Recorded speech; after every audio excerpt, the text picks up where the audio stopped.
আমাদের তৃতীয় নম্বর প্রশ্নটা হচ্ছে আমাদের প্রিয় দর্শক শ্রোতা যেভাবে করে থাকেন যে আকিকা আমাদের যখন ছেলে মেয়ে আল্লাহ তাআলা দুনিয়াতে পাঠান তো আকিকা কয়দিনে দেওয়া সুন্নত আর না দিলে কি হয়, যদি পরবর্তীতে বড় হয় তখন যদি দেয় আর যদি একবারেই না দেয় তাহলে সমস্যা আছে কিনা, যদি আমাদেরকে একটু সঠিকভাবে যদি একটু বুঝিয়ে দিতেন ইনশাআল্লাহ।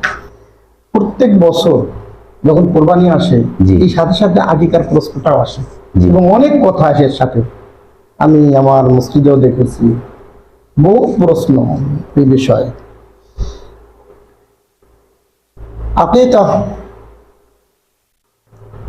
এটা হাদিস শরীফে আছে যে প্রত্যেক সন্তান, নবজাতক সন্তান যখন জন্মগ্রহণ করে তার সাথে আকিকাটা সুন্নত আমল অনুযায়ী আল্লাহ পাক রব্বুল আলামিন তার সাথে আবদ্ধ করে দিয়েছেন সুন্নত আমল অনুযায়ী।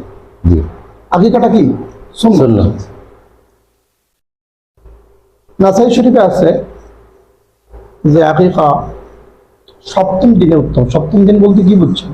যদি আপনার সন্তান জন্মগ্রহণ করে জুমার দিন তাহলে আপনি পরের সপ্তাহে জুমার আগে কি বার থাকে? বৃহস্পতিবার আপনি আকিকা দিবেন, সবথেকে উত্তম, সর্বোত্তম। তারপরে না পারলে 14 দিনে দেন, না পারলে 21 দিনে, না পারলে জীবনে যখন সুযোগ পান তখন দেন। কিন্তু কেউ যদি সুযোগ না পায়, না দিতে পারে, তাহলে তো গুনাহ নেই। সুন্নত আমল সে পারে না, তার সমর্থন নেই।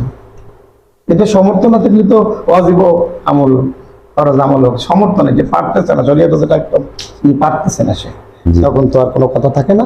সুতরাং কি জীবনে না পারলে সমস্যা নেই। তবে কিছু কথা আরো আছে কোরবানির সাথে সাথে, এই সাথে সাথে আকিকার ব্যাপারে অনেকগুলো আরো কথা আছে। সেটা হলো যেমন মানুষ কোরবানির সাথে আকিকা হবে কিনা হুজুর, এই নিয়ে বহু গোলবাল, মানুষ খুব গোল পাকায়।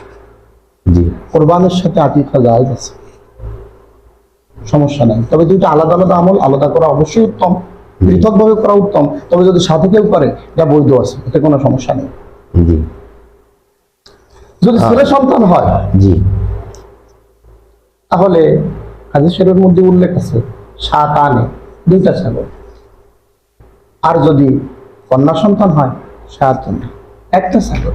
এই ব্যাপারেও কথা আছে মানুষের, ছাগলটা পুরুষ হবে নাকি মহিলা হবে।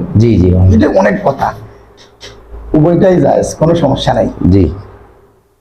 তাহলে ছেলে হলে 2টা, মেয়ে হলে 1টা। যদি সমর্থ না থাকে, হাদিসে আছে তো সমর্থ না হয়, ছেলের ব্যাপারে 1টা দিলেও সেটা আদায় হয়ে যাবে, কোনো সমস্যা নেই। রাসূলুল্লাহ সাল্লাল্লাহু আলাইহি ওয়াসাল্লাম হাসান রাদিয়াল্লাহু তাআলা আনহুর ব্যাপারে এরকম করছেন, 1টা দিয়েছে, এতে কোনো সমস্যা নেই, হাদিস দ্বারা প্রমাণ আছে, অসুবিধা নেই। হুজুর মাঝখানে একটা কথা বলি যে আমরা যখন বড় হব, সে তার বাবা যখন ছিলেন তখন তার ওইভাবে সমর্থ ছিলেন না, যখন কোরবানি আসছেন তখন সে ভাবো যে আমার আকিকা দিয়ে কোরবানি হয়ে যাবে। হুজুর এই বিষয়টা যদি বলতেন। আকিকা দিয়েই কোরবানি হয়ে যাবে না, এটা একটা জড়েন প্রশ্ন আর কি। এটা আসলে এরকম কিছু, এরকম পরিষ্কার কিছু পাওয়া যায় না। সুতরাং ইনশাআল্লাহ বুঝতে পারলেন, কিছু পাওয়া যায় না। হুজুর তাহলে আমরা কি তাহলে আকিকা 7 দিন, 14 দিন, 21 দিন এভাবেই দিয়ে দিব? উত্তম, সপ্তম দিনে দেওয়া উত্তম। না পারলে তাহলে যে সময় পাবেন দিয়ে দেবেন, কোনো সমস্যা নেই, কোনো সমস্যা নেই। প্রিয়